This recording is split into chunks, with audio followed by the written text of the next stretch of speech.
재개발 투자처 어디를 고를까?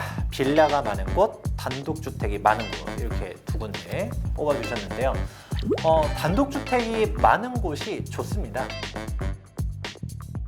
이제 사람들은 결국 이 트레이드 오프 관계에서 선택을 하셔야 됩니다. 내가 입주 시점을 좀 더 뒤로 가면 갈수록 시간이 당연히 늘어나는데 단순히 시간만 늘어나는 게 아니라 리스크도 같이 늘어나요. 조합 내 갈등이 생기게 되면 또 지연될 수 있는 것도 사실이고, 이주 철거하다가 막 공사 멈추고 막 전철연 나타나고 반대하고 이런 케이스들도 있거든요.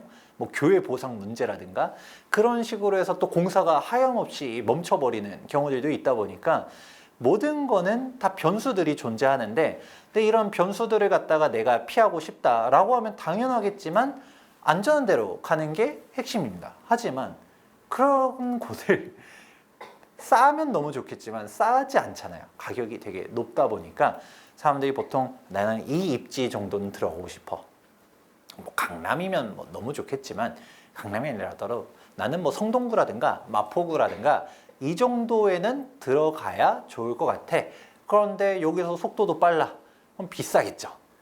그러니까 사람들이 이 지역에서 초기 하다가 너무 많이 멀어지는 사람들이 많거든요. 그래서 저는 기본적으로 재개발 재건축을 처음 투자한다라고 하면 최소한 조합 설립 인가 이후로는 들어가라 라는 말씀들을 많이 드립니다. 왜냐면 이 동일 75% 모으는 게 정말 어렵거든요. 우리 벌써 70% 모았어요 라고 하는데 나머지 5% 모으다가 5년 걸릴지 10년 걸릴지 알 수 없는 조합들도 많다 보니 이런 문제들이 발생하거든요. 그래서 적어도 조합 설립 인가가 났으면 10년에 보고 움직일 수라도 있는데, 그런데 완전 초기다 라고 하면 솔직히 저도 모른다. 결국은 저는 타이밍보다 중요한 거는 나의 라이프 사이클에 맞춰서 투자해라 라는 말들을 더 많이 합니다. 내가 입주하고 싶은 시점이 언제냐, 이거를 고려해 봐야 되는데요. 예를 들어서 당장 신혼부부를 해가지고 나는 한 번 전세를 돌릴 수는 있다 하더라도 2년 내에 입주해야 된다라고 하면 당연하겠지만 공사 중인 단지를 매수해야 될 거고요. 그런데 나는 좀 더 전세 돌려도 한 텀 더 돌릴 수 있어. 아니면 지금 이제 사회 초년생이야. 내가 결혼하려고 하면 아직 5년 정도 남았어. 그러면 관리처분 인가를 낸 걸 사야 될 것이고, 그런데 지금 우리 애한테 사주려고 했더니 우리 애가 이제 막 뭐 대학교 1학년 갔어요. 그럼 뭐 군대에도 갔다 오고 이제 뭐 돈 벌어가지고 보통 요즘 남자들 같은 경우는 30대 초중반 돼서 결혼하는 사람들이 많다 보니까 아직 10년도 넘게 남은 것 같아. 그러면 이제 조합 설립 인가 난 걸 사도 되는 그런 수순으로 가야 되지. 솔직히 여기가 재개발이 안 된다 하더라도 20년 묵혀놓으면 빌라도 올라갑니다. 더군다나 지금 우리가 조합 설립 인가 난 거는 비싼 거 아니에요? 라고 물어볼 수도 있겠지만 당장 인서울에 조합 설립 인가는 재개발 지역도 보다 보면 2억대로 투자할 수 있는 지역도 있습니다. 우리가 너무 막 비싼 데만 쳐다봐서 그렇지 서울에서도 괜찮은 지역들을 봤었을 때 저는 충분히 투자 가치 있는 데들도 있다라고 보고 있거든요. 그렇기 때문에 너무 시야를 닫혀서 이 지역에서 예정지로 해가지고 뭐 그렇게 하는데 예정지가 또 싸지도 않아요. 우리가 들어볼 만한 지역 같은 경우 예정지 투자하는데 투자 금액이 3억, 5억 그 이상 들어가는 데들도 있다 보니까 굳이 그 돈 쓸 거면 저는 차라리 안전하게 확실하게 수익을 볼 수 있는 곳들로 들어가 봐라. 제가 강조해 드린 거 라이프 사이클, 이 말의 의미를 한번 잘 생각해 보시면 좋을 것 같습니다. 기본적으로 사업성이 좋은 곳이라고 하면 사실 용적률을 많이들 떠올리게 됩니다.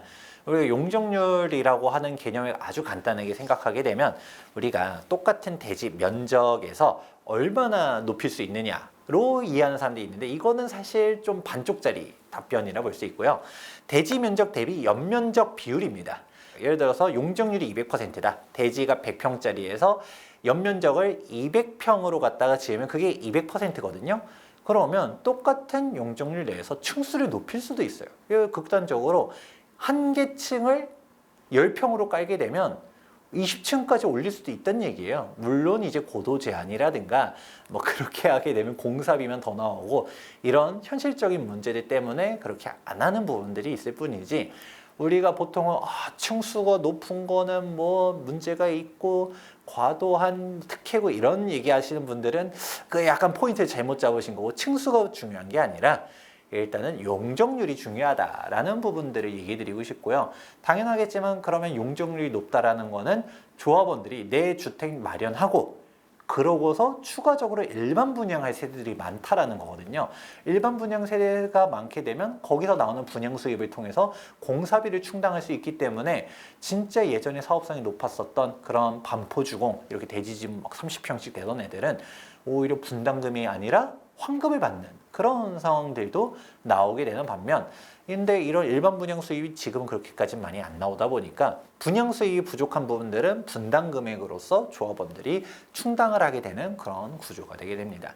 그러면 우리가 기본적으로 대지지분 얘기하게 되는데, 이런 구체적인 대지지분을 어떤 식으로 살펴보게 되면 33평형 신축 아파트를 지었었을 때 평균 대지지분이 진짜 적으면 11평, 많으면 13평 이 사이거든요. 그래서 12평 정도를 기준으로 잡으면 좋을 것 같은데요.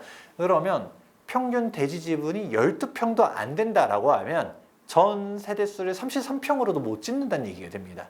물론 용적률 획기적으로 많이 받으면 좋아질 수도 있겠지만 이 용적률 인센티브가 공짜가 아니거든요. 대지지분에 또 기부 체납해야 되고 임대주택 지어야 되고, 이렇게 하다 보면 실질적으로 늘어나는 게 많지 않은 경우들도 있습니다. 그렇다 보니까 일단은 12평도 안 되는 것들은 솔직히 법적인 특혜라고 불릴 정도의 인센티브가 과감하게 부여되지 않는 이상은 불가능에 가깝다라고 보는 게 맞고요. 아니면 이런 단지들은 1대1 재건축으로 가면서 분담금액 1인당 뭐 5, 6억씩 깔면서 움직여야겠죠. 그런데 그게 아니다 라고 하게 되면 일단은 대지지분이 뭐 높은 곳들, 보통 사업성 좋은 것들, 대표적으로 목동 신시가지들을 많이들 예를 드는데, 목동 신시가지가 현재 용적률이 100%대 초반, 그렇다 보니까 우리가 3종 일반 주거 지역 기준으로 봤을 때 우리가 뭐 종상향 이런 거 안 받아도 서울시 조례상에서 250%까지 지을 수 있습니다. 그렇다 보니까 해당 목동 신시가지는 사업성이 좋다라고 말하는 이유들도 있고, 실제로 대지지분을 평균들을 보게 되면 대지지분이 20평 중반 되는 경우들이 많이 있습니다. 그러니까 이런 데들은 잘 추진될 수 있겠지만 사실 똑같이 80년도에 추진된 이제 0.5기 신도시라고도 부르거든요. 1기 신도시 전에 있었다라고 해서, 근데 목동 신시가지와 다르게 상계동, 중계동, 창동 이런 쪽 같은 경우는 대지지분이 정말 낮습니다. 이런 곳들은 법의 인센티브를 제대로 받지 않는다라고 하면 냉정하게 말했을 때 사업성이 낮다라고 말할 수밖에 없죠. 이런 식으로 사업성 구별을 할 수가 있고요. 재개발 같은 경우는 조금 다른 개념으로 갑니다. 우리가 재건축 같은 경우는 계산하기 편하게 평균 대지지분 이렇게 할 수 있지만, 재개발은 도로 부지도 있고 이제 빌라도 있고 그리고 다가구도 있고 그리고 또 어떤 것들도 있나요? 단독도 있고 통건물도 있고 무허건축물도 있고, 이거는 평균 대지지분이라는 개념으로 접근할 수가 없거든요. 이런 곳들 같은 경우는 어떤 식으로 얘기하냐면 쪼개기가 많이 돼 있는 곳들 피해라 라고 말씀드립니다. 예를 들어서 단독주택이 있어요. 똑같은 대지지분 내에 단독주택이 하나 있게 되면 그러면 입주권을 하나를 받게 되는데 이 단독주택을 헐어버립니다. 헐고서 신축 빌라를 지어요. 지어서 이게 10개 세대로 나누게 되면 입주권이 10개로 늘어나 버리죠. 그럼 그만큼 일반 분양 세대 수가 줄어듭니다. 그래서 재개발 사업성 같은 경우는 동네를 한번 싹 둘러봅니다. 이 동네 너무 길이 험악해요. 소방차도 못 지나가요. 정비가 필요할 것 같아요. 이런 게 아니라 그 동네에 곳곳에 박혀있는 신축 빌라들이 얼마나 많은지, 그럼 얘네들이 많으면 사업성이 떨어지겠다라는 사항들도 고려하셔야 됩니다. 사업성 체크 꼭 하고 진행해 보는 습관을 가져보면 좋을 것 같습니다. 이거는 사실 답정론인데요. 사업성이 높은 곳들이 사업이 잘 추진되겠죠. 또 이렇게만 얘기하면 좀 그렇지만 사업성이 좋은 곳이 아니라 하더라도 주민들에 대한 소득 수준이 높은 곳들은 전반적으로 빨리 갑니다. 이게 또 무슨 의미냐면, 예를 들어 강남이에요. 뭐 강남도 맨날 싸우고 뭐하고 하는 데들 많지만 평균적으로 봤을 때 고소득자들이 상대적으로 더 많죠. 분담 금액이 5억입니다 라고 했었을 때 이 5억을 받아들이는 체감하는 금액의 온도차가 다를 수밖에 없습니다. 강남 사람들 같은 경우는 그래도 5억 뭐 생각한 것보다 너무 높은데 낼 수도 있지 뭐, 대신 우리 고급화로 가자 뭐 이런 식으로 낼 수도 있고, 또 그렇게 고소득자들이 많고 좋은 동네 같은 경우는 주변 신축 아파트 집값이 높겠죠. 그러면 아유 우리 5억 내더라도 충분히 집값의 가치가 있어 라고 하면서 갈 수도 있겠지만 사실 그러지 못한 곳들은 이게 또 뭐 여기서 이 금액이 단돈 몇 천만 원 가지고도 어마어마하게 써야 되거든요. 그렇기 때문에 어떤 사람들이 많이 사느냐, 그리고 한 발 더 깊숙하게 들어가면 소득도 소득인데 연령대도 잘 파악해 보는 것도 중요합니다. 예를 들어 일기 신도시예요. 뭐 분당이라 한다 하더라도 분당 전반적으로는 잘 갈 가능성이 높아요. 근데 모 단지를 봤더니 평균 연령대가 60대야. 예를 들어서 그러면 내 나이가 지금 뭐 해가지고 뭔 부귀영화를 누리자고 재건축하냐, 그냥 난 이대로 살래 라고 할 수 있거든요. 대표적으로 일본을 보면 좋을 것 같은데, 일본에 우리나라 일기 신도시 격에 위치하고 있는 타마뉴타운, 언론에서 많이 조회해서 많이 가잖아요. 그런데도 보다 보면 역세권 주변만 어떻게 개발돼가지고 젊은 층도 있고 그렇지, 역세권이 아닌 곳 같은 경우는 어떤 식으로 돼 있냐, 그런 지역들은 다들 노인들밖에 없다 보니까 재건축을 생각도 못 합니다. 그냥 오히려 나이 먹고 여기서 뭐 재건축해서 진짜 말 그대로 뭐 돈 벌어도 내가 뭔 부귀영화를 누리냐, 그냥 이대로 살고 난 그냥 가겠다라고 하시는 분들이 훨씬 많습니다. 그렇다 보니까 사실 재건축 반대하는 사람들 중에서 연령대가 높은 사람들도 많아요. 이거는 돈이 필요하지 않는 사람들이 있거든요. 그렇다 보면 그냥 나 이 동네에서 살고 싶어, 왜 집을 허무냐 라고 하는 사람들이 있기 때문에 그런 분들이 많은 지역일수록 동의를 모으기가 쉽지 않을 가능성도 상대적으로 높다.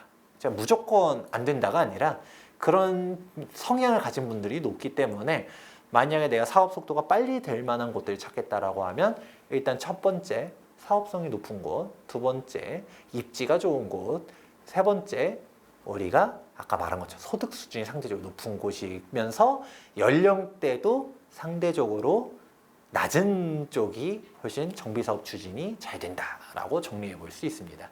사실 근본적으로 재개발 재건축이 어렵고 복잡하다라는 인식이 있는 데는 사실 입주권 문제도 한몫합니다. 우리가 단순히 사업을 투자해서 이거 오래 걸리고 뭐고 이거는 사실 기다릴 수도 있어요. 물론 그게 쉽게 얘기할 수는 없지만 나는 이거 5년 걸릴 줄 알았는데 10년이 걸렸어. 5년 더 걸렸어 라고 해도 입주만 하면 그래도 돈을 벌잖아요. 이게 얼마나 압축해서 속도를 내느냐, 길게 걸리느냐의 차이가 있을 뿐이지 이게 진행은 되는데, 문제는 입주권 자격이 없네? 현금 청산자로 분류가 되네? 이거는 아예 다른 차원의 문제가 됩니다. 이거는 뭐 죽 써서 개 줬다라는 표현을 쓰긴 좀 그렇긴 하지만 진짜 나는 우리가 막 사업 잘 돼, 이대로 가면 난 떼돈 벌 줄 알았어 라고 했더니 조합에서 관리처분인가 시점됐더니 딱 보더니까 분양 신청 자격이 없습니다. 이래버리면 큰일이 나는 것이죠. 그래서 기본적으로 이거는 재개발이 입주권 사항이 되게 복잡합니다. 재개발 같은 경우는 뭐 빌라도 있고 단독도 있고, 그런데 좀 특이한 물건들이 있거든요. 예를 들어 대표적으로 도로 부지. 아니 도로인데 입주권을 준다고? 줍니다. 다만 다 주는 게 아니라 특정 요건에 맞춰야 되는 거고요. 무허 건축물 줍니다. 물론 다 주는 게 아니라 특정 요건에 맞춰야 되죠. 상가 줍니다. 물론 특정 요건을 맞춰야 되다 보니까 사실 이런 입주권에 대한 사항들이 대단히 까다로워요. 그리고 빌라 같은 경우도 다 주는 게 아니에요. 특히 대표적으로 신축 빌라 같은 경우는 권리 산정 기준에 따라서 입주권을 안 주는 케이스들이 있고요.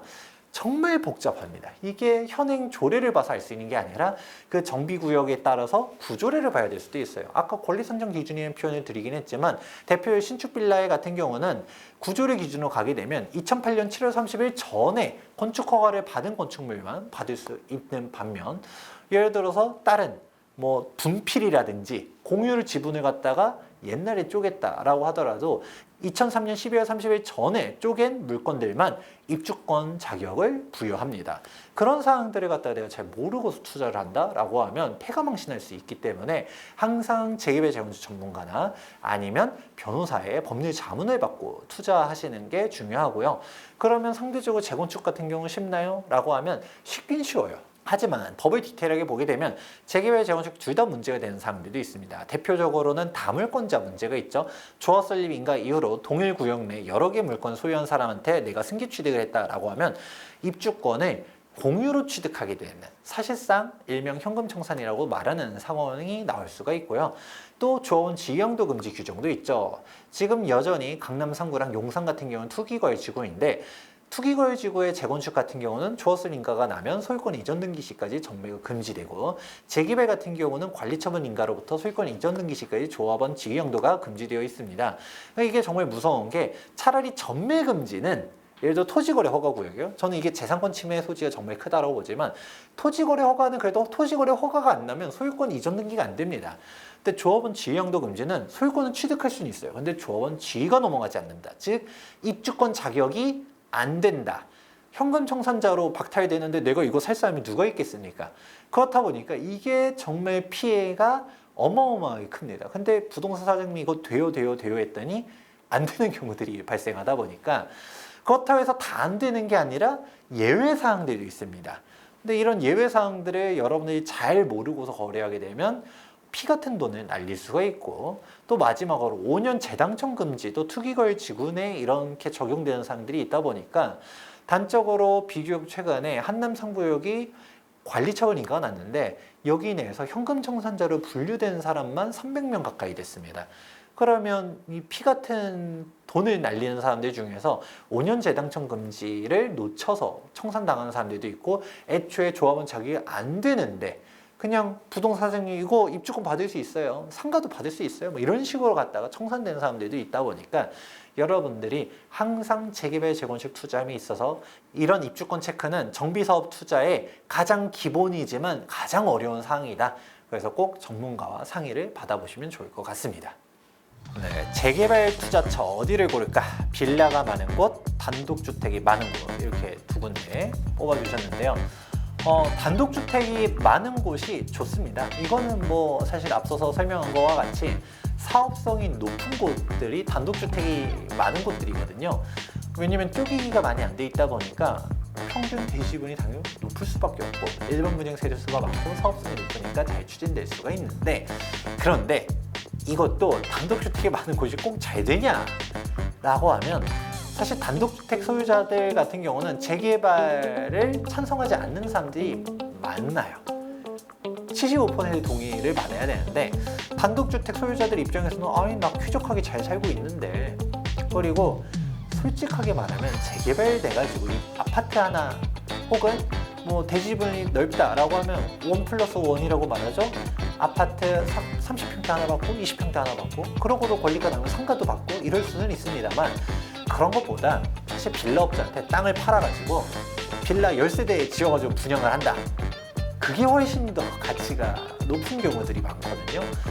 그렇다 보니까 너무 사업성이 좋은 곳 같은 경우는 굳이 재개발하지 말자, 그냥 내가 직접 지어서 하자라는 목소리가 나오다 보니까 원칙적으로는 단독주택이 많은 곳이 좋다. 근데 너무 또 그런 곳들 보다 보면 재개발 동의율이 잘 안 나오는 곳들도 있다 보니까, 그런 곳들의 전반적인 주민 유인사가 어떤지를 꼭 체크해 보시길 바란다라는 얘기들도 해드리겠습니다.